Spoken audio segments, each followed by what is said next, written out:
Welcome to AudioFi. This audiobook has been thoughtfully created using research-backed principles from psychology, neuroscience, and personal development. Every chapter is designed to help you understand yourself better, think clearer, and grow stronger from the inside out. So, find a quiet space, sit back, and allow yourself to absorb these transformative ideas. Listen with an open mind and a ready heart, because the change you seek may just begin with this very moment. You know what you want: the deal, the promotion, the yes instead of the maybe, the respect you've earned but haven't received. But knowing what you want and speaking in a way that gets it are two completely different skills. Most people think communication is about being smart or articulate. It's not. It's about understanding that your voice, your questions, your presence, and your words either move people toward your goals or push them away. This book teaches you how to make every conversation work in your favor, not through tricks, through skill. Words that win. How to speak your way.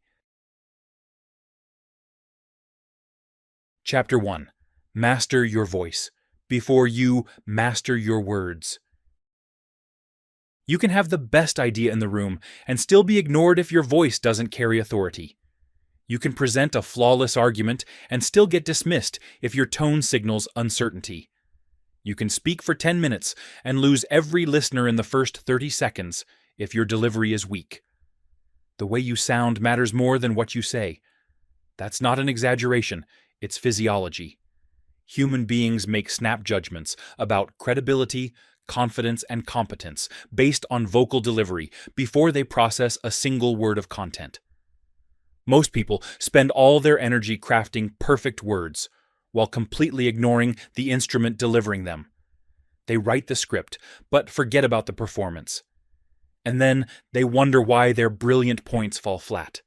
Your tone, pace, volume, and use of pauses determine whether people lean in or tune out, whether they trust you or question you, whether they remember your message or forget it the moment you stop talking. Here's what you're not understanding. Your voice is telling people what you really believe before your words even finish.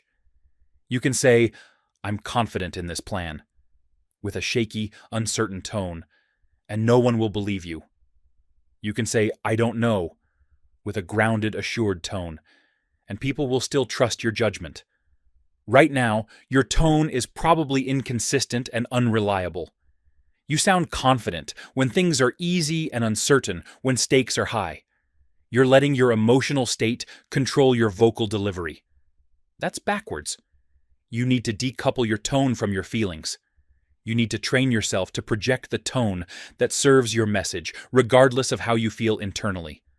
Start by identifying your default tone. Record yourself speaking for 2 minutes about any topic. Then listen back, not to the words, to the sound. Does your voice rise at the end of statements, making them sound like questions? Does it stay flat and monotone, draining energy from every sentence? Does it waver when you make important points? Most people are shocked when they actually hear themselves. They realize they sound less confident than they thought. Less authoritative, less engaging. That recording is your reality check. Don't ignore it. Once you're aware of your default, you can start adjusting it. Practice speaking with a downward inflection at the end of statements. That signals certainty. Practice varying your tone within sentences to create emphasis and interest. Practice matching your tone to your message. Urgent tone for time-sensitive points. Calm tone for reassurance. Firm tone for boundaries. Now let's talk about pace. Fast speech signals nervousness, lack of control, or desperation. When you rush through your words, you're essentially telling your audience, "I don't believe you'll listen if I slow down." You're signaling that you're not confident they'll stay engaged. So you're trying to get everything out before they lose interest. That lack of confidence is contagious. If you don't believe your message deserves their full attention, why should they? Slow speech signals confidence and authority. It says, "What I'm saying matters, and I trust that you'll wait for it." Leaders speak slowly. People with power speak slowly. They don't rush because they don't need to. Their words carry weight, and they know it. But slow doesn't mean monotonous. The key is varying your pace strategically. Speed up slightly when delivering background information. Slow down dramatically when making your core point. This contrast creates natural emphasis. Most people do the opposite. They slow down on the boring parts and rush through the important parts out of nervousness. They bury their best points under a pile of hurried words. Practice this. Record yourself making a point. Then record it again, but slow down every key statement by 30%. It will feel unnaturally slow to you. It won't sound that way to listeners. It will sound deliberate, confident, and worth paying attention to. Volume isn't about being loud. It's about being heard. And being heard isn't just about decibels. It's about projecting your voice with intention so that every word lands with clarity. Most people speak at a volume level that's comfortable for them, not optimal for their audience. In meetings, they speak too softly and get ignored. In one-on-one conversations, they speak too loudly and come across as aggressive. Volume should match the room, the context, and the importance of what you're saying. But within those contexts, you also use volume shifts to create emphasis. When you drop your volume slightly, people lean in. It signals intimacy or importance. When you increase your volume, you signal passion, urgency, or non-negotiability. Strategic volume shifts keep people engaged. Without them, your speech becomes white noise. Then there are pauses. Most people are terrified of silence. They fill every gap with words, with filler sounds, with anything to avoid the awkwardness of quiet. But pauses are power. A well-placed pause before a key statement tells your audience what's coming next matters. A pause after a key statement gives your point room to breathe and sink in. Pauses create rhythm. They give your audience time to process. They build anticipation. Without pauses, your speech becomes a wall of sound that people stop listening to. With strategic pauses, your speech becomes a series of moments that people actually hear. Stop being afraid of silence. Start using it as punctuation. Pause before your most important points. Pause after questions. Pause when you need a moment to think, instead of filling the space with or Every time you pause instead of filling the gap, you're training yourself to sound more controlled and deliberate. Your voice is either working for you or against you in every conversation. There's no neutral. Right now, it's probably working against you more than you realize. You're undermining your message with rushed delivery, inconsistent tone, and filler words. But with focused attention and deliberate practice, your voice can become your most powerful communication asset. Record yourself daily, even just 2-minute voice memos about anything. Listen back. Identify one thing to improve. Practice that thing in your next conversation. Repeat. Most people never do this work because they think their voice is fixed. It's not. It's trainable, and training it is the difference between being heard and being ignored. Once your voice carries authority, you're ready to understand who you're actually talking to. Because the best message in the world means nothing if you're saying it to the wrong audience in the wrong way. Chapter 2. Read the room or lose the room. Speaking effectively isn't about delivering your perfect script. It's about reading your audience in real time and adapting your approach to what they actually need to hear. The best speakers are the best listeners and observers. They watch faces. They notice energy shifts. They pick up on subtle cues that tell them whether to keep going, pivot, or wrap up. Most people are so focused on what they're saying next that they miss every signal, telling them their message isn't landing. You walk into a meeting with your agenda, your points, your plan, and you deliver it exactly as you rehearsed it, regardless of what's happening in the room. You don't notice that people checked out after your second sentence. You don't see that the decision maker is distracted. You don't pick up on the fact that your audience needs something completely different than what you're giving them. And then you wonder why nothing happens, why your perfect presentation led to no action. It's because you weren't reading the room. You were reading your script. Winners don't memorize speeches and hope they work. They prepare frameworks and adapt them based on what the room is telling them. They understand that flexibility beats preparation when the two conflict. Social cues are everywhere, eye contact or lack of it. Body language. Are people leaning in or leaning back? Facial expressions. Are they nodding or looking confused? Energy levels. Is the room engaged or drained?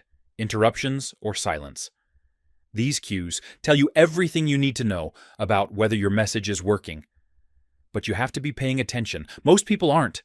They're too busy thinking about their next point, too focused on sounding smart, too anxious about their performance to actually observe their audience. That's a fatal mistake.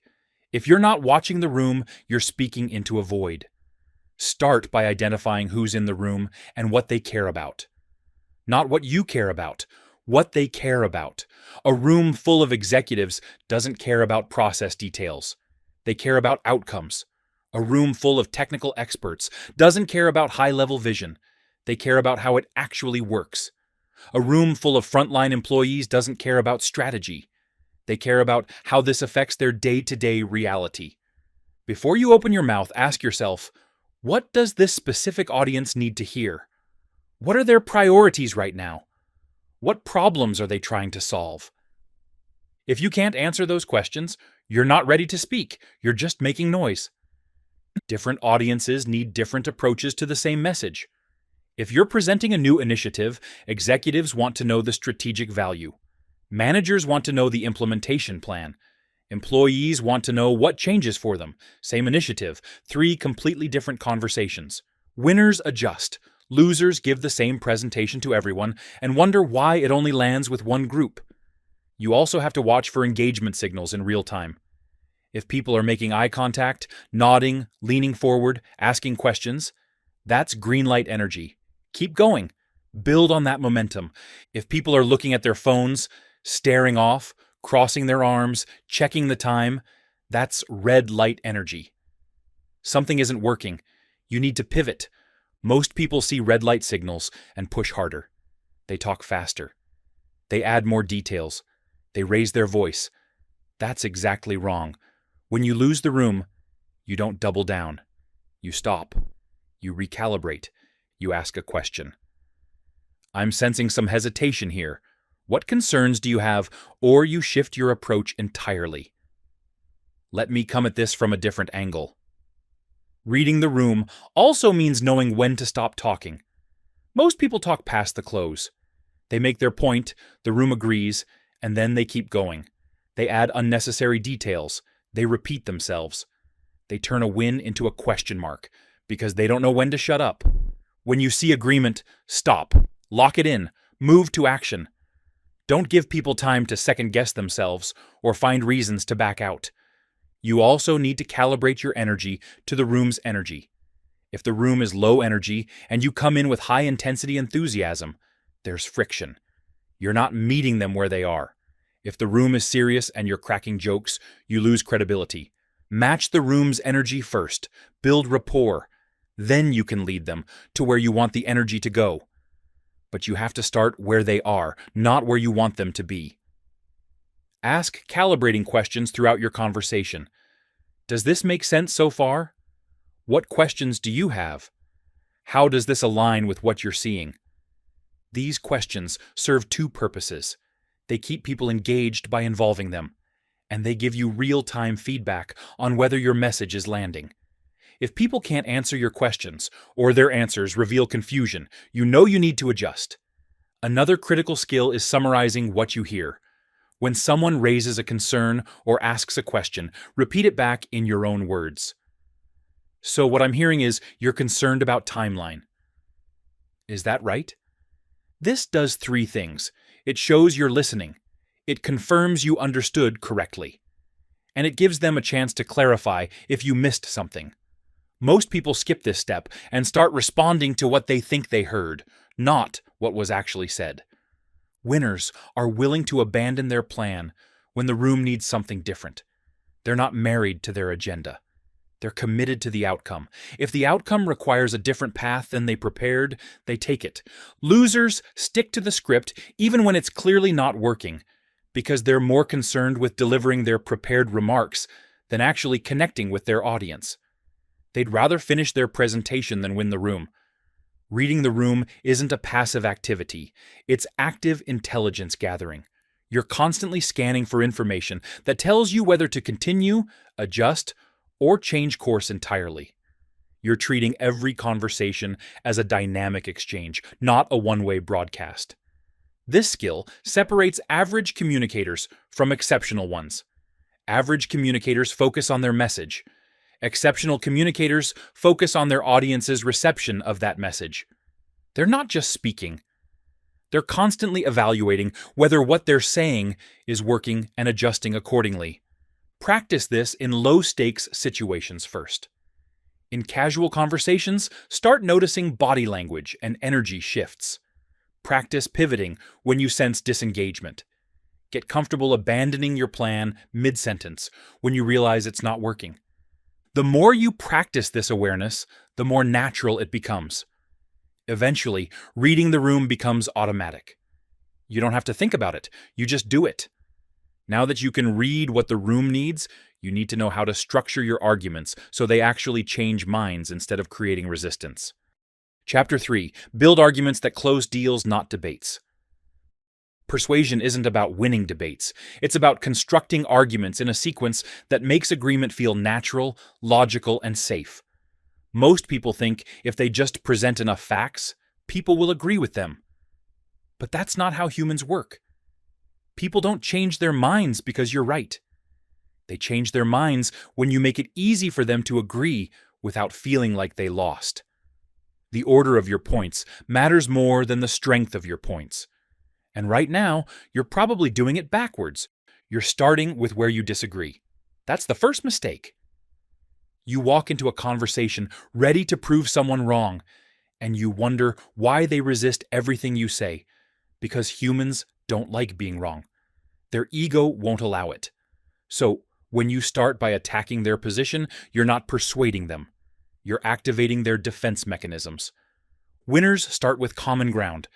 They find something, anything, they can agree on first. Because agreement creates momentum. Once someone says yes to you once, saying yes again becomes easier. You're not manipulating them.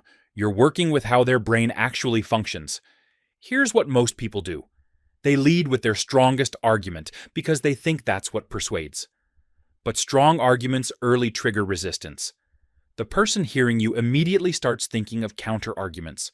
They're not listening anymore, they're defending. You lost them before you even got to your second point. Smart persuaders structure differently. They start with agreement. They present their weakest point second because it's forgettable. They save their strongest point for last because recency effect means people remember the last thing they heard most clearly. Set up, build, close. That's the structure. Opening with common ground lowers defenses. Middle points build your case without overwhelming. Closing with your strongest point leaves them with your best argument fresh in their mind. But here's what separates amateurs from professionals. Professionals address objections before they're voiced. They know what the other person is thinking. They know what resistance is coming. And they neutralize it before it becomes a roadblock. You might be thinking this won't work because of X. Here's why that's not an issue. When you acknowledge their concerns before they say them, two things happen. They feel understood, and they can't use that objection later because you already handled it. You took their ammunition before the fight started. Most people avoid mentioning anything negative. They think if they don't bring it up, the other person won't think of it. That's naive. The other person is already thinking about it.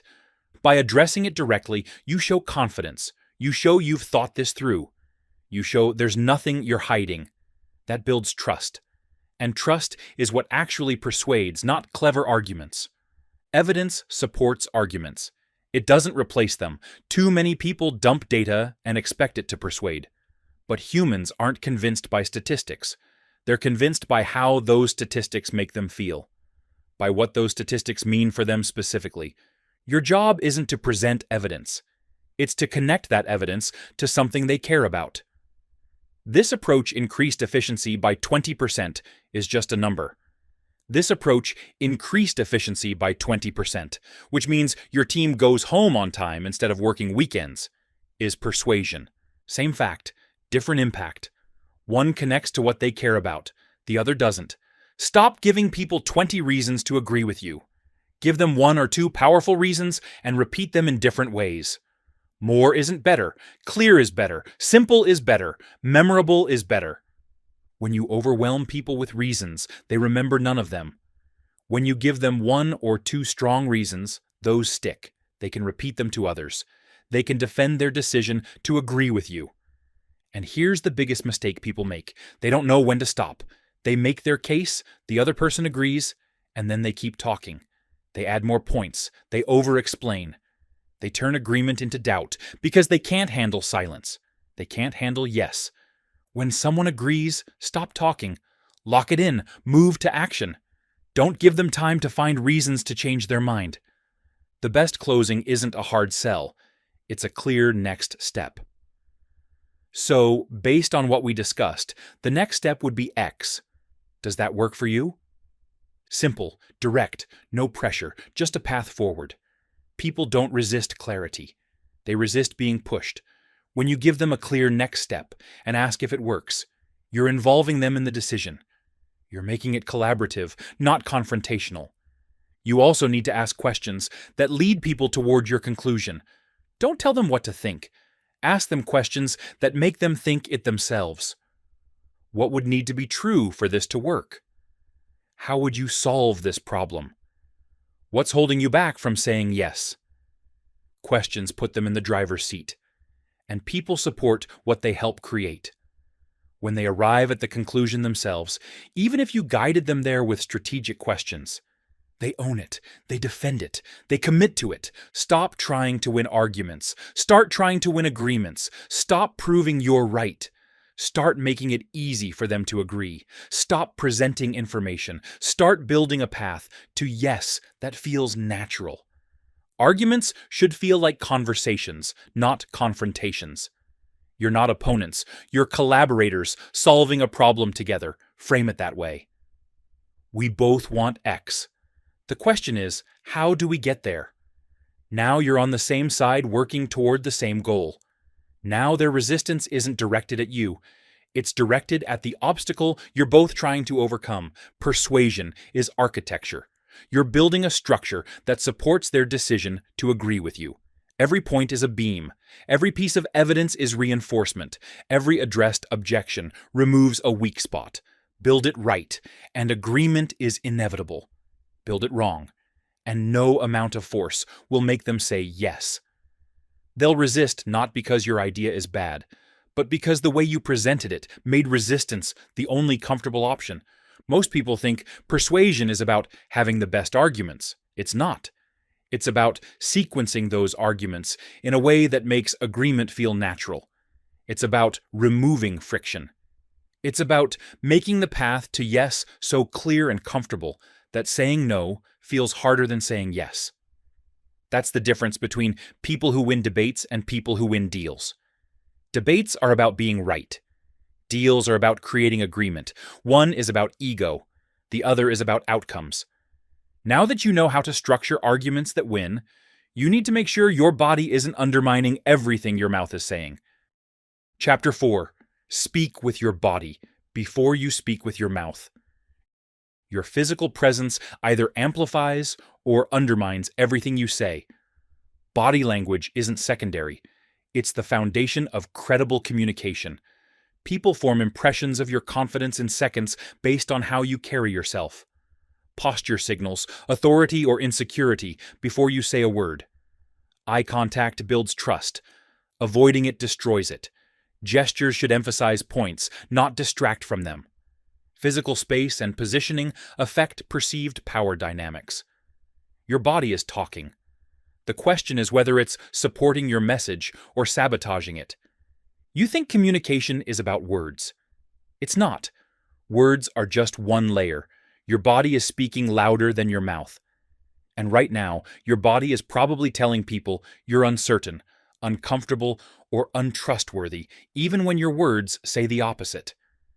Most people don't realize how much their physical presence affects their credibility. They focus entirely on what they're saying and ignore how they're standing, where they're looking, what they're doing with their hands. That's a costly mistake, because your audience is reading your body language before they process your words. They're making judgments about whether to trust you, believe you, listen to you, based on signals you're sending unconsciously. Let's start with posture. Stand or sit with your spine straight and shoulders back. That's not just about looking confident, it's about feeling confident. Your body position affects your mental state. When you slouch, you feel less powerful. When you stand tall, you feel more capable. But here's what most people do. They shrink. They make themselves smaller. They hunch their shoulders. They cross their arms. They lean away. All of these signal insecurity, defensiveness, or discomfort. Winners claim space. They stand tall. They keep their shoulders back. They don't apologize physically for being in the room. Their posture says, "I belong here. I have something worth saying. You should listen." Your posture also affects how others perceive your authority. Studies show that people in positions of power naturally take up more space. They spread out. They're comfortable being visible. When you mimic that physical presence, people unconsciously attribute more authority to you. Now let's talk about eye contact. This is where most people fail completely. They look at the floor. They look at their notes. They look at the wall. They look everywhere except at the people they're talking to. That destroys trust. When you can't maintain eye contact, people assume you're hiding something, lying, or don't believe what you're saying. Even if none of that is true, that's the message you're sending. Make consistent eye contact. 3 to 5 seconds per person in groups. Long enough to connect, not so long it becomes uncomfortable. In one-on-one conversations, hold eye contact for longer stretches, breaking occasionally so it doesn't feel like a staring contest. Eye contact says, "I'm confident in what I'm telling you. I have nothing to hide. I'm present in this conversation." Without it, even your best points lose credibility. Your hands matter too. Keep them visible. Use open gestures. Don't cross your arms, fidget, or touch your face while speaking. Crossed arms signal defensiveness or closed-mindedness. Fidgeting signals nervousness or dishonesty. Touching your face signals uncertainty or deception. None of these are conscious interpretations. They're subconscious reactions your audience has to your body language. Use your hands to emphasize points. Gesture naturally as you speak, but don't overdo it. Your gestures should punctuate your words, not compete with them. The goal is emphasis, not distraction. Physical space and positioning also affect power dynamics. If you're always backing away from people, you signal submission. If you're invading their space, you signal aggression. Find the middle ground. Claim your space without being aggressive about it. Stand your ground when someone approaches. Don't automatically step back. But also, don't lean into their personal space uninvited. Respect boundaries while maintaining your position. In meetings, sit at the table, not behind it. Sitting at the head of the table signals leadership. Sitting in the middle signals collaboration. Sitting at the back or side signals lower status. Be intentional about where you position yourself. You also want to mirror the other person's energy level subtly to build rapport.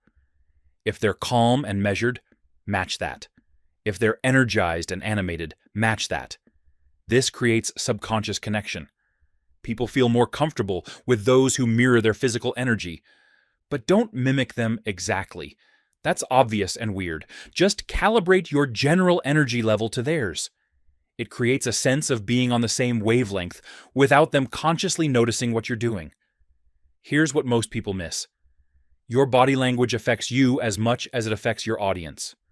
When you stand tall, make eye contact, and use open gestures, you actually feel more confident.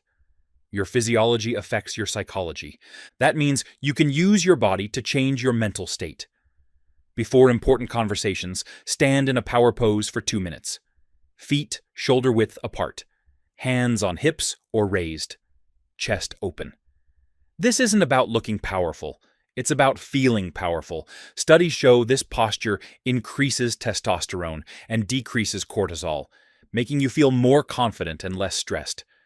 Your body is either working for you or against you in every interaction. There's no neutral. Right now, it's probably working against you. You're sending signals of uncertainty, discomfort, or low status without realizing it. But body language is trainable. Record yourself on video. Watch it with the sound off. What is your body saying? Are you making eye contact with the camera? Is your posture open and confident? Are your gestures controlled and purposeful? Or are you fidgeting, slouching, and avoiding eye contact? Most people hate watching themselves on video. Do it anyway. It's the fastest way to identify what needs to change. Then practice those changes in low-stakes situations until they become automatic. Stand taller. Hold eye contact longer. Keep your hands visible and still. Claim your space. Stop apologizing physically for taking up room. Your words are powerful, but they need a powerful physical presence to support them. Get your body right first. Then, your words will land with the weight they deserve. Now that your body is reinforcing your message, you need to understand why facts don't persuade, but stories do. Chapter 5. Tell stories that people can't forget. Facts inform, but stories persuade. If you want your message to stick, wrap it in a narrative that triggers emotion, creates clarity, and makes people remember. Human brains are wired for stories, not data dumps. You can present 50 statistics, and people will forget them by tomorrow. Tell them one story, and they'll remember it for years. Stories bypass logical resistance and connect emotionally. The best business and persuasive communication uses narrative structure. Specificity makes stories believable. Vagueness makes them forgettable. Every story needs tension and resolution to create impact. You're drowning people in information and wondering why nothing sticks. You present data, you show graphs, you list statistics, you explain processes. And at the end of your presentation, people nod politely and forget everything you said the moment they leave the room. That's because you're speaking to their analytical brain when you need to be speaking to their emotional brain. And the emotional brain doesn't process information. It processes stories. Here's what you're not understanding. Stories aren't just entertainment. They're the most effective delivery system for ideas that humans have ever developed. When you tell a story, people's brains synchronize with yours. They experience what you're describing.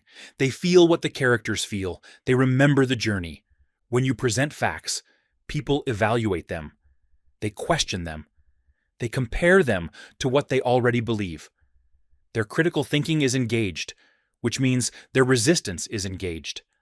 Facts create friction. Stories eliminate friction. When someone is listening to a story, their defenses drop.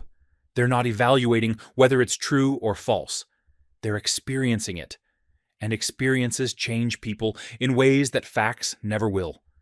The best communicators in business, politics, and persuasion understand this. They don't lead with data. They lead with stories that illustrate the data. They don't explain concepts. They show those concepts in action through narrative. But most people tell terrible stories. They ramble. They include irrelevant details. They bury the point. They take 5 minutes to say what could be said in 1. So let's fix that. Every effective story follows a 3-act structure: setup, conflict, resolution. That's it. You establish the situation. You introduce a problem or challenge. You show how it was resolved and what changed. Setup. Last year, we had a client who was losing customers at an alarming rate. Conflict. They couldn't figure out why until we discovered their checkout process had 17 steps. Resolution. We streamlined it to 4 steps, and their conversion rate doubled in 3 weeks. Simple, clear, memorable. Most people would just say, simplifying checkout processes increases conversions. That's a fact. It doesn't stick. The story sticks. Now add sensory details. Don't just tell the story. Make people see it, hear it, feel it. Vague stories are forgettable. Specific stories are vivid. Don't say, the meeting was tense. Say, Nobody was making eye contact. The CFO kept tapping his pen against the table. The silence lasted 15 seconds, but it felt like 5 minutes. Specificity creates immersion. When people can picture exactly what you're describing, they're there with you. They're experiencing it alongside you. That's when your message becomes unforgettable. But here's where most people fail. They try to make every story teach multiple lessons. They overload it. One story should make 1 point. That's it. If you try to extract 5 lessons from one story, people remember none of them. If you focus on one clear takeaway, they remember it and they can repeat it to others. You also need to put a relatable character in your story, either yourself or someone your audience can identify with. Stories without characters aren't stories. They're just sequences of events. A company increased efficiency is not a story. Sarah, a manager dealing with a burned-out team, discovered one change that cut their overtime in half is a story. Now your audience is invested. They want to know what Sarah discovered because they see themselves in her situation. Show the transformation explicitly. Don't make people guess what the lesson is. Don't assume they'll connect the dots. Show them exactly what changed and why it matters. After implementing this approach, Sarah's team went from working 60-hour weeks to finishing on time with better results. The difference wasn't working harder. It was eliminating the 3 tasks that created bottlenecks. Clear transformation, clear lesson, clear application. That's how you make a story work for you, instead of just entertaining people. Keep your stories under 2 minutes, unless you're a professional speaker. Most business stories should be 30 to 90 seconds. Long enough to create impact. Short enough that people stay engaged. If your story is taking 5 minutes, you're including too much detail, or you don't know what point you're making. Cut it down, get to the conflict faster, resolve it quicker, make your point, and move on. Stories also work because they're repeatable. When you convince someone with facts, they can't easily convince others. They'd have to remember all the data, present it correctly, answer objections. That's friction. When you convince someone with a story, they can retell it. They become carriers of your message. They spread your idea without needing to be experts. That's how stories create movements, while facts create arguments. Here's something most people miss. Stories don't replace facts. They frame them. You still need the data. You still need the evidence. But you wrap it in narrative so people actually absorb it. Don't say, "Our customer satisfaction increased by 40%. Say, "Remember when I told you about the client who was getting complaint calls daily? After we implemented this system, those calls dropped to once a week. Their satisfaction scores went from 58% to 91% in 2 months. Same data, different delivery. One is a number, the other is a story with a number attached. People remember the story. The number comes along for the ride. You also need to practice your stories until they're natural. A story that sounds rehearsed loses impact. A story that flows naturally draws people in. Tell your key stories out loud multiple times. Find the rhythm. Cut the parts that don't matter. Emphasize the parts that do. Most people think storytelling is a natural talent. It's not. It's a skill you build through repetition and refinement. Every great storyteller started as a terrible one. They just practiced more than everyone else. Record yourself telling a story. Listen back. Where did you lose momentum? Where did you add unnecessary details? Where could you be more specific? Where should you pause for emphasis? Fix those things and tell it again. Your stories are either making your messages memorable or they're boring people into forgetting you the second you stop talking. Right now, they're probably doing the latter. But with structure, specificity, and practice, they can become your most powerful persuasion tool. But powerful stories mean nothing if you fall apart the moment someone challenges you. That's where most communicators lose everything they've built. Chapter 6. Stay composed. When people push back. How you handle confrontation, disagreement, and criticism reveals your true communication strength. Staying calm and strategic under pressure is what separates amateurs from masters. Defensiveness kills credibility faster than being wrong does. You don't have to respond immediately. Pausing shows control. Disagreement isn't attack. Treat it as information. People respect those who can hold their ground without escalating. Winning the argument, but losing the relationship is still losing. Most people panic when challenged. Winners see pushback as an opportunity to demonstrate composure and strengthen their position. You're doing fine until someone questions you. Then you fall apart. Your voice gets defensive. Your body tenses. Your brain scrambles for a response. You either shut down completely or you attack back. Either way, you lose. Because the moment you lose your composure, you lose your credibility. It doesn't matter how right you are. It doesn't matter how solid your argument is. If you can't handle pushback without falling apart, people won't trust you in high-pressure situations. And high-pressure situations are where deals get made, careers get advanced, and respect gets earned or lost. Here's what you need to understand. Pushback isn't personal. Even when it feels personal, it's usually not. Someone challenging your idea isn't attacking you. They're testing your idea. They're doing their job. They're protecting their interests, or their team, or their resources. But you take it personally. You hear criticism of your proposal as criticism of your competence. You hear disagreement as disrespect. So you respond from emotion instead of strategy. That's why you lose. Winners separate the message from the messenger. They separate the criticism from their identity. Someone saying, "I don't think this will work," isn't saying, "You're incompetent." They're saying, "I need more information," or "I have concerns that need addressing."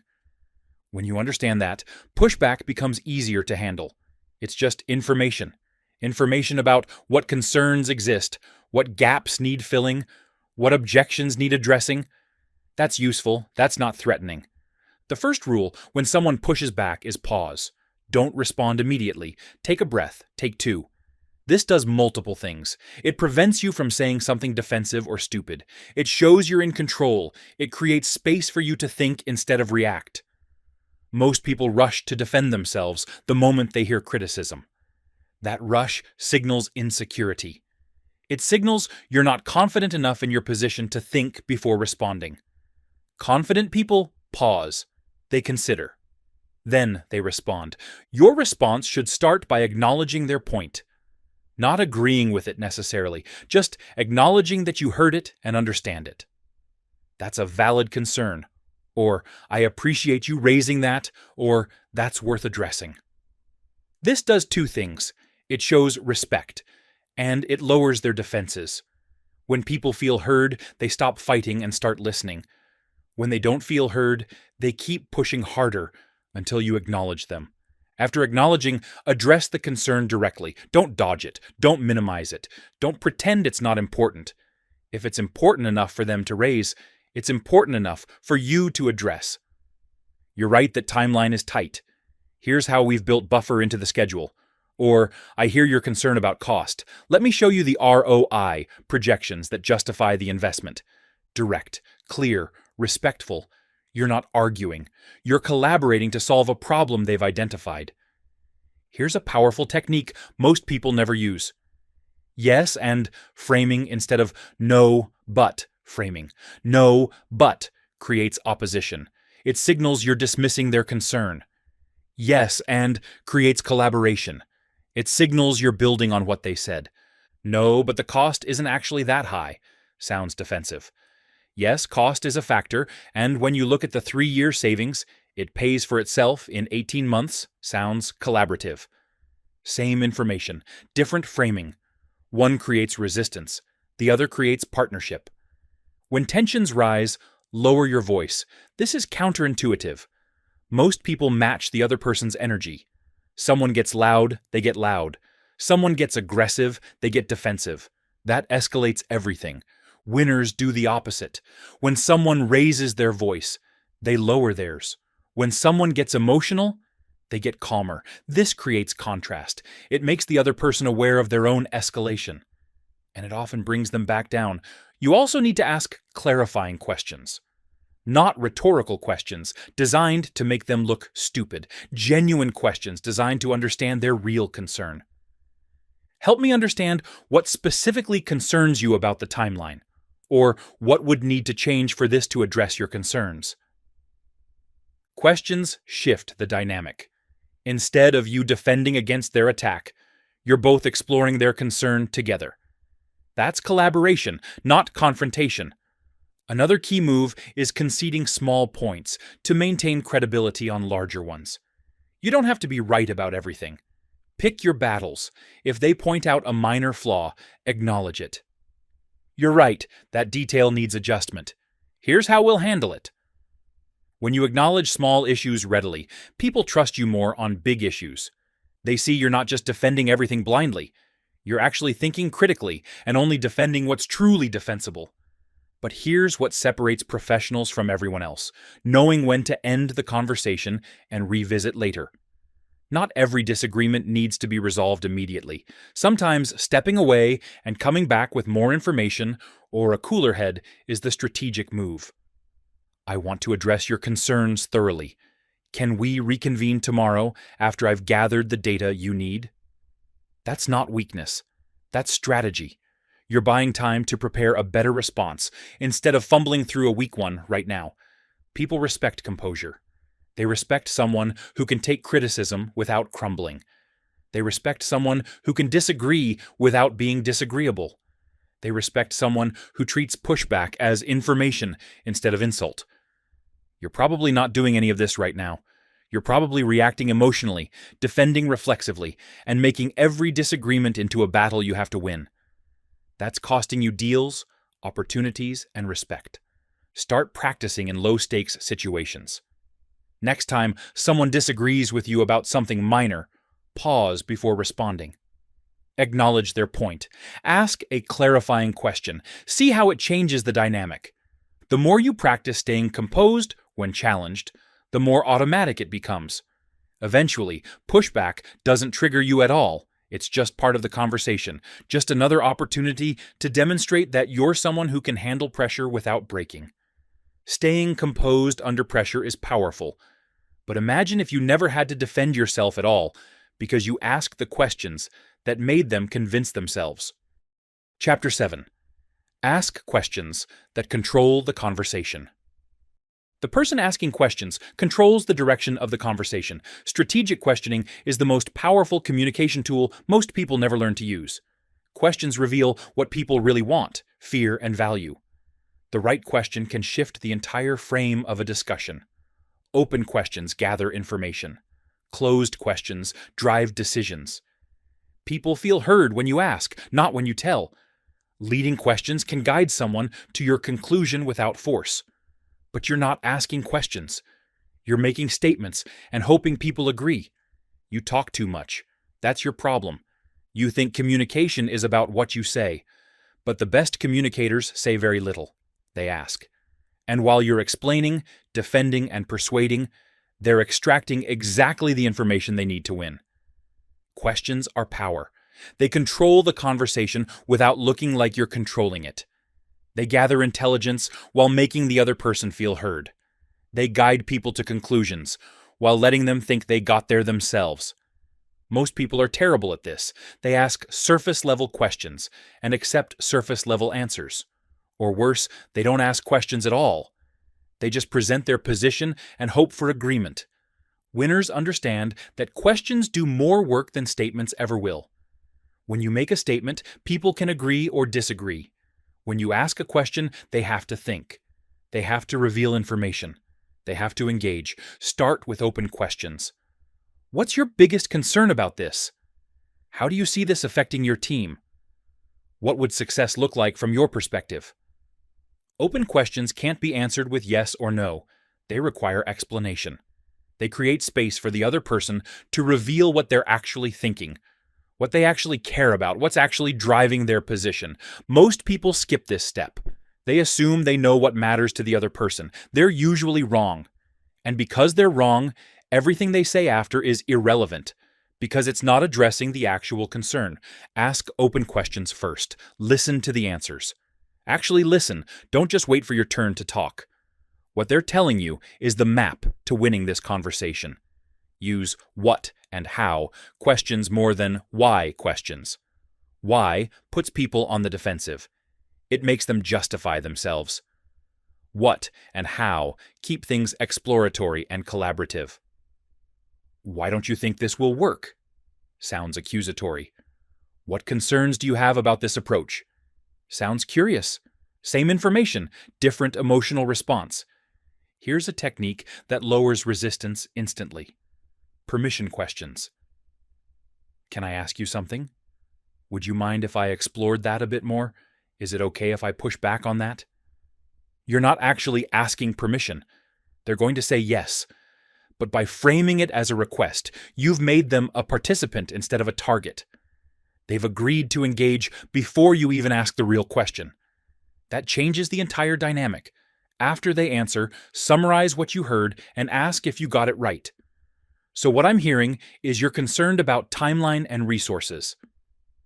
Is that accurate? This does 3 things. It confirms you understood. It shows you were listening. And it gives them a chance to clarify or add more.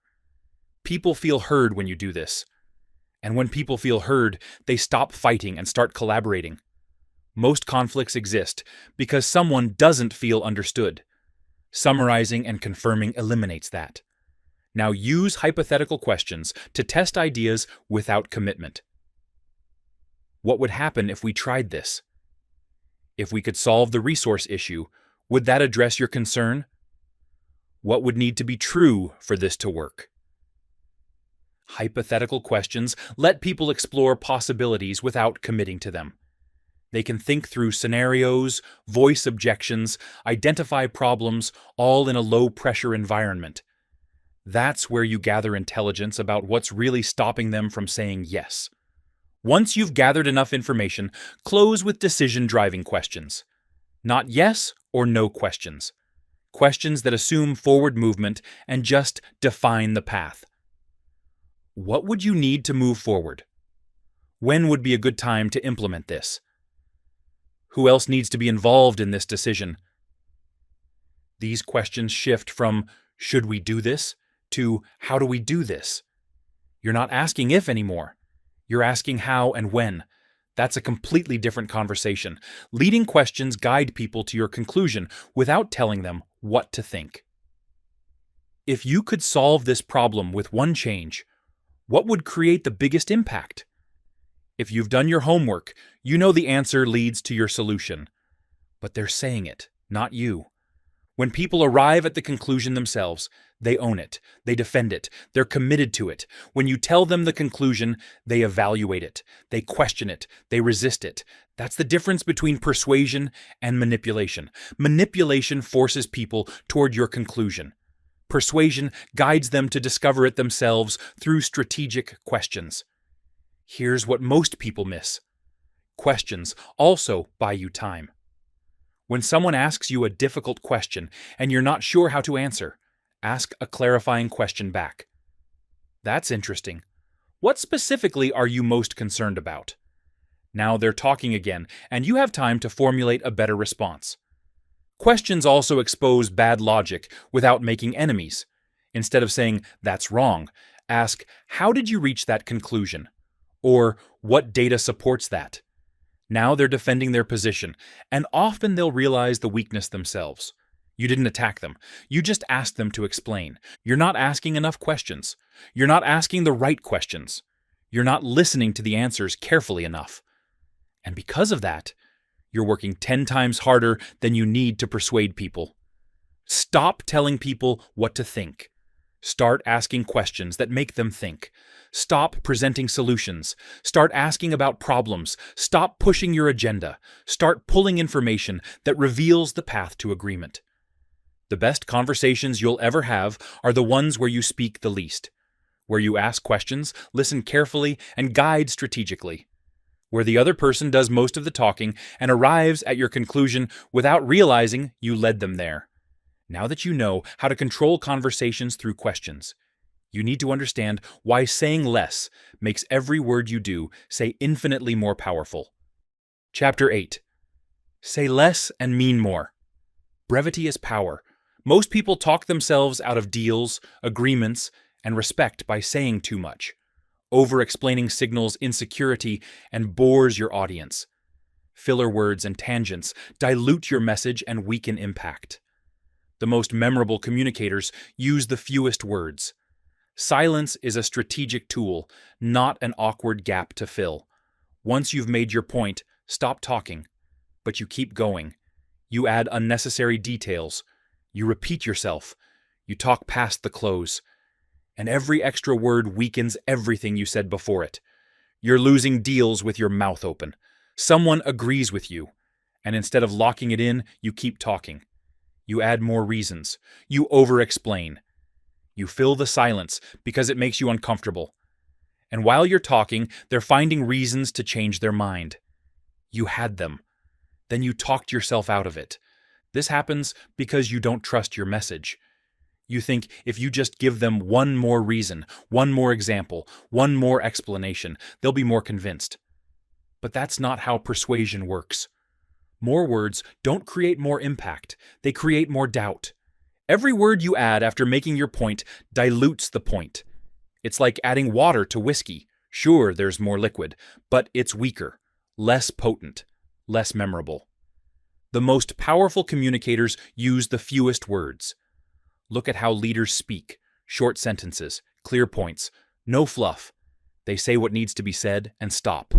They trust their message enough to let it stand without decoration. You don't. You think you need to fill the space. You think silence means you're not doing enough. So you keep talking. And every word past the point of agreement is a word working against you. Cut your planned speaking time in half, as a default. Whatever you think you need to say it in half the time. Force yourself to be concise. This does two things. It makes you choose only your strongest points, and it makes every word carry more weight. When you have unlimited time, you include weak points along with strong ones. When you have limited time, only the strong ones survive. That's how you sharpen your message. Eliminate qualifiers. Kind of. Sort of. Maybe. I think. These words kill your credibility. They signal uncertainty. They tell your audience you're not sure about what you're saying, so they shouldn't be sure either. This will probably work versus this will work. Which one sounds more confident? Which one makes you want to say yes? Stop hedging, stop softening, stop qualifying everything you say. Make declarative statements. If you're not confident enough to state something directly, don't say it at all. Weak statements are worse than no statements. Replace long explanations with one concrete example. You think explaining the theory makes people understand? It doesn't. It makes them confused and bored. One specific example does more work than 10 minutes of explanation. Don't say, our process improves efficiency through streamlined workflows and reduced redundancies across multiple touch points. Say, we cut meeting time by 40% and freed up 10 hours per person per week. One is abstract, the other is concrete. Concrete wins. Always. Stop explaining concepts. Start showing results. Practice stating your main point in one sentence. If you can't say what you mean in one sentence, you don't know what you mean. You're still figuring it out, and you're making your audience watch you figure it out in real time. That's not their job. Figure it out before you speak. Then deliver it cleanly. One sentence, one clear point, then build from there if needed. But here's the most important rule. After making a request or proposal, stop talking and wait. This is where most people fail. They ask for the sale, the agreement, the decision, and then they panic in the silence and start talking again. So, what do you think? I mean, obviously you need time to consider, and there are probably other factors, and I totally understand if you have questions, and we can definitely adjust things if needed. And stop, you asked the question. Now shut up and let them answer. The first person to speak after a proposal loses. That's not a saying. That's a rule. When you make an offer and then immediately start filling the silence, you're negotiating against yourself. Let them sit with it. Let them think. Let the silence do its work. Silence creates pressure. Pressure creates decisions. When you fill the silence, you release the pressure, and the decision disappears. Most people can't handle 5 seconds of silence. Train yourself to handle 30. Make your proposal. Then count to 30 in your head before saying anything else. Watch what happens. They'll either agree, ask questions, or voice objections. All of those are better than you talking yourself out of the deal. Review your recorded conversations and cut 30% of what you said. Do this exercise. Record an important conversation or presentation. Listen back. Identify every sentence that wasn't essential, every repeated point, every tangent, every filler phrase. You'll find that 30% of what you said added nothing. It was just noise. Cut it. Imagine delivering that same message with 30% fewer words. It would be stronger, clearer, more memorable. Here's what you're not understanding. People's attention is limited. Every word you say uses some of their attention budget. When you use that budget on unnecessary words, you're stealing attention from your important words. Your audience can only remember a few key points. If you give them 10 points, they remember 0. If you give them 2 points clearly and repeatedly, they remember both. Silence is a strategic tool, not an awkward gap to fill. When you pause, people lean in. When you rush, people tune out. Strategic silence creates emphasis. It gives your words room to land. It builds anticipation. Stop being afraid of quiet. Start using it as punctuation. Pause before important statements. Pause after them. Let your key points breathe. You also need to stop repeating yourself. You made your point. They heard it. Saying it again doesn't make it more true. It makes you sound insecure. If they didn't understand, they'll ask for clarification. If they disagree, they'll voice objections. If they're thinking about it, let them think. Stop filling the space with repetition because you're nervous about silence. Overcommunication is a sign of weakness. It signals you don't trust your message. It signals you don't trust your audience to process what you said. It signals insecurity. Undercommunication with high precision is a sign of strength. It signals confidence. It signals you've thought this through and distilled it to what matters. It signals you respect your audience's intelligence enough to not over-explain. Make every word count. Not because you're rationing words, because you're respecting impact. Every word should earn its place. Every sentence should serve your point. Everything else is waste. But knowing when to say less means nothing if you're saying it in the wrong style for the wrong room. That's the final piece most people never master. Chapter 9. Adapt your style to every situation. One communication style doesn't work everywhere. Winners read the context and shift their approach, formal to casual, direct to diplomatic, aggressive to collaborative, based on what the situation demands. Speaking in a negotiation requires different tactics than presenting to a crowd. What works with executives fails with peers. Cultural and social context determines what's persuasive. Flexibility is a skill. Rigidity is a liability. The goal isn't to be authentic in one style, it's to be effective.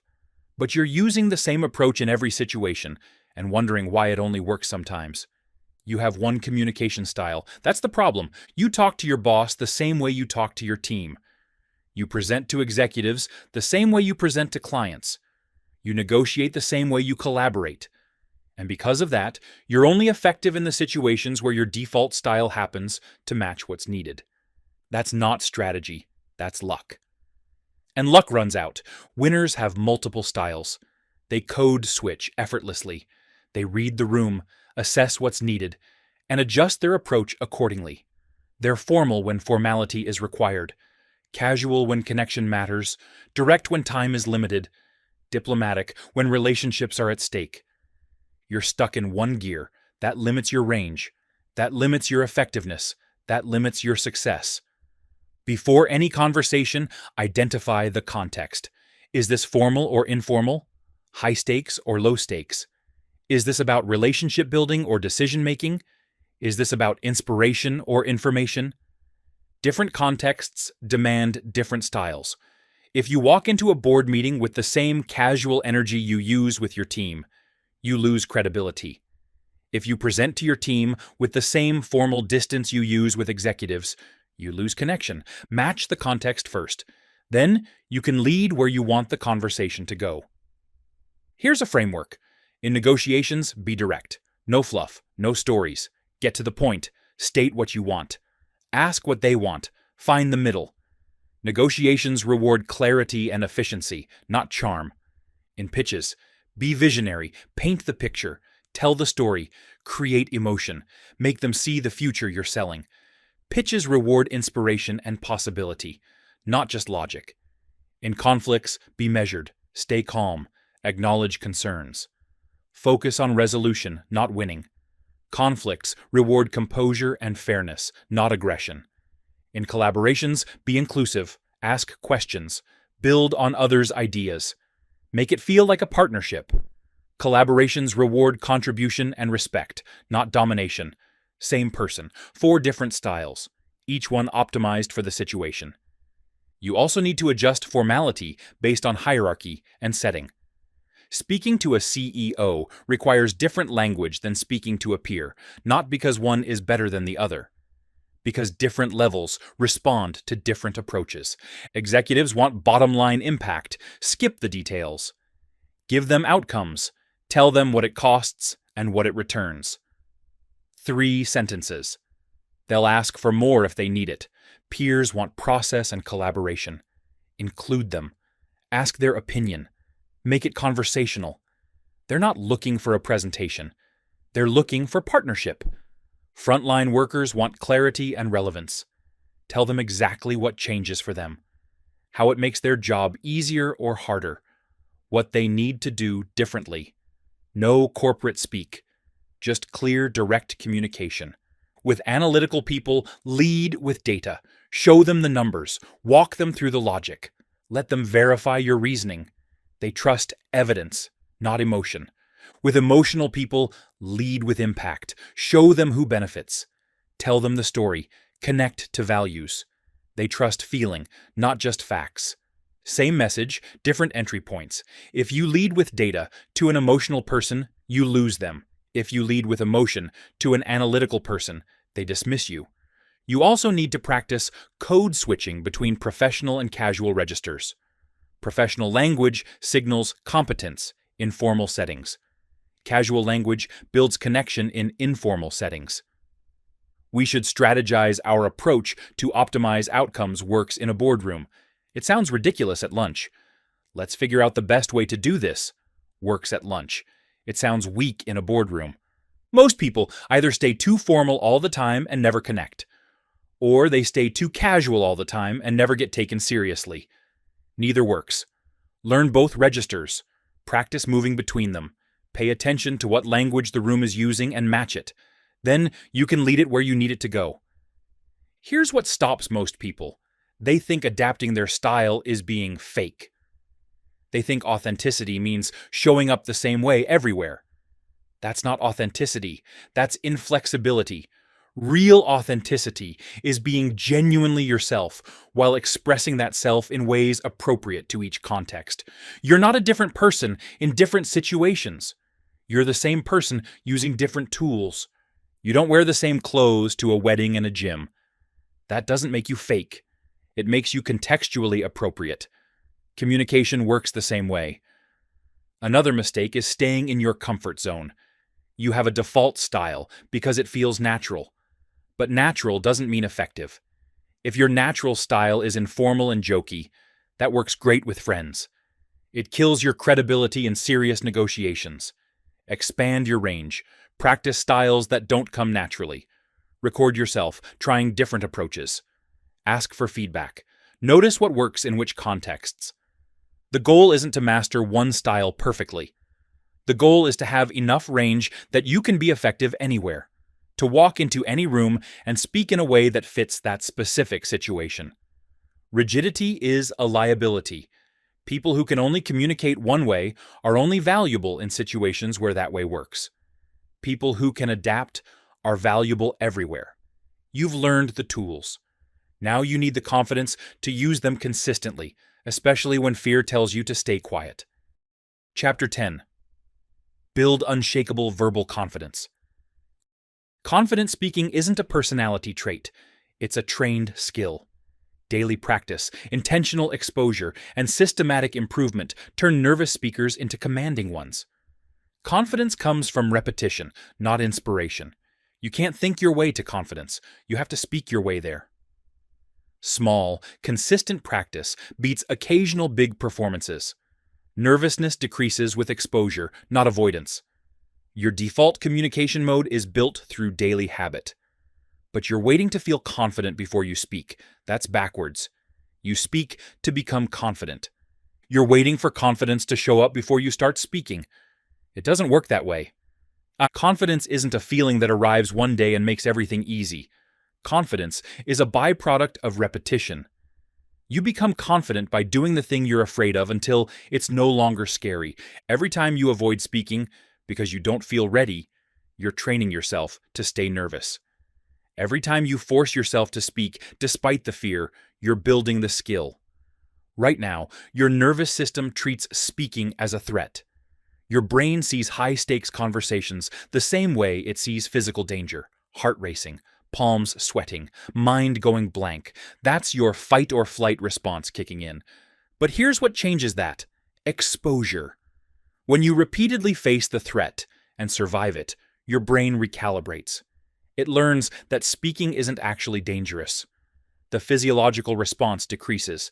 The nervousness transforms into controlled energy. You don't get there by thinking about it.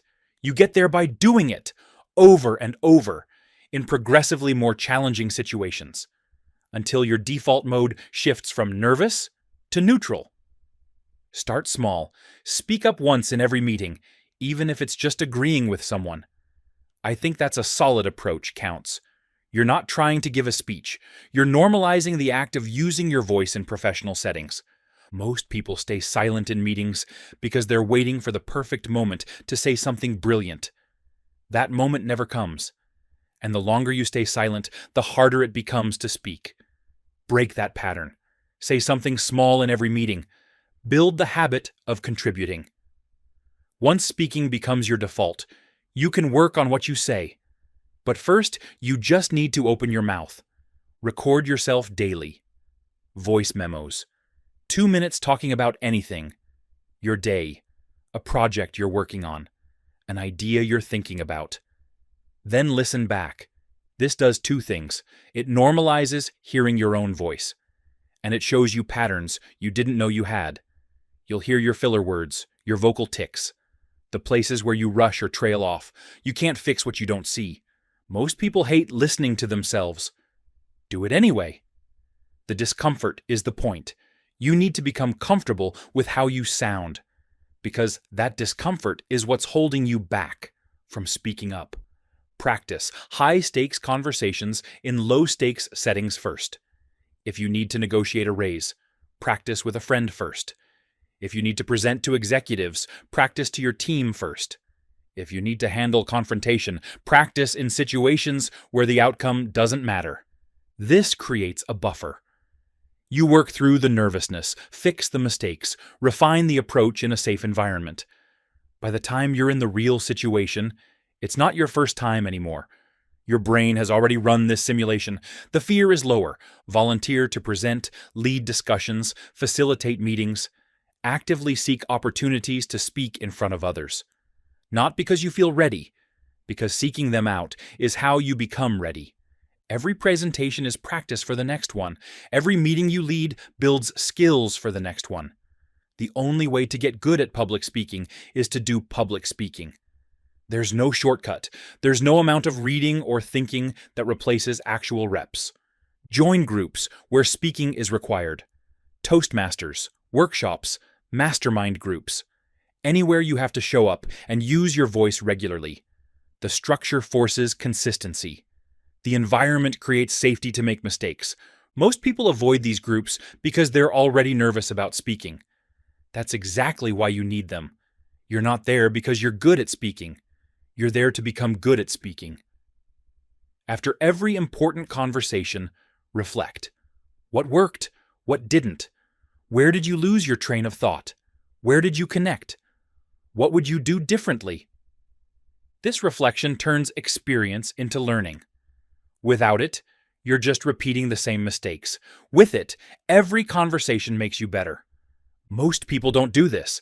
They finish a meeting and move on. They never pause to extract the lesson. That's why they don't improve. Experience alone doesn't create skill. Analyzed experience creates skill. Commit to one new speaking challenge per week. Something that makes you uncomfortable, a presentation, a difficult conversation, speaking up in a meeting where you normally stay quiet, leading a discussion. Anything that pushes your edge. One per week, 52 per year. That's 52 opportunities to expand your comfort zone. To prove to your brain that you can handle more than it thinks you can. To build the evidence that speaking isn't dangerous. Here's what happens when you do this consistently. Speaking becomes your default strength. Not because you're naturally gifted, because you've logged more reps than everyone else. You've faced your fear more often. You've built the skill through deliberate practice. Nervousness doesn't disappear. It transforms. It becomes fuel instead of freeze. You feel the energy, but it doesn't stop you anymore. You know how to channel it. You know it means you care about the outcome, not that you're going to fail. Confident speakers aren't people who never feel nervous. They're people who've learned to perform despite nervousness. They've trained themselves to use that energy instead of being paralyzed by it. You can do this. Not someday when you feel ready. Now. Today. In the next meeting. In the next conversation. Every single time you choose to speak, despite the fear, you're building the skill. Stop waiting for permission. Stop waiting for confidence. Stop waiting to feel ready. You become ready by acting before you feel ready. That's the only path. The tools are yours. The question is whether you'll use them or let them collect dust while you keep getting the same results you've always gotten. You know what to do now. Master your voice. Read the room. Build arguments that close. Use your body to reinforce every word. Tell stories that stick. Stay composed under fire. Ask questions that control. Say less and mean more. Adapt to every situation. Build confidence through repetition. These aren't theories. They're tools. And tools only work when you use them. Most people will read this and do nothing. They'll agree with everything. They'll nod along. They'll think, I should do that. And then they'll walk into their next conversation and fall back into every old habit. Don't be most people. You don't need permission to speak with authority. You don't need to wait until you feel ready. You don't need perfect circumstances. You need to decide that from this moment forward, every conversation is an opportunity to practice these skills. Record your next call. Notice your vocal patterns. Adjust them. Watch the room in your next meeting. Pick up on the cues you've been missing. Adapt your approach mid-conversation. Build an argument using structure instead of volume. Tell one story instead of 10 facts. Start today, not tomorrow, not when you feel more confident. Today. Because here's the truth. The gap between where you are and where you want to be isn't talent. It's not luck. It's not circumstances. It's skill, communication skill, influence skill. The ability to speak in a way that makes people listen, trust, and act. You now have the framework. You know what works. You understand why it works. The only thing standing between you and getting exactly what you want is the decision to apply these skills consistently. Every conversation is a test. Every meeting is practice. Every presentation is proof. Will you speak like someone who hopes to be heard? Or will you speak like someone who knows they will be? Words win when you make them work. Now make them work. If something in this audiobook connected with you, even in a small way, we'd love to hear from you. What resonated most? What are you working on in your own journey? Your thoughts, your story, they truly matter here. Your feedback not only helps us create better content, but it could inspire someone else who's listening right now. So go ahead, drop a comment below, and share something real. We're listening, and we're growing together.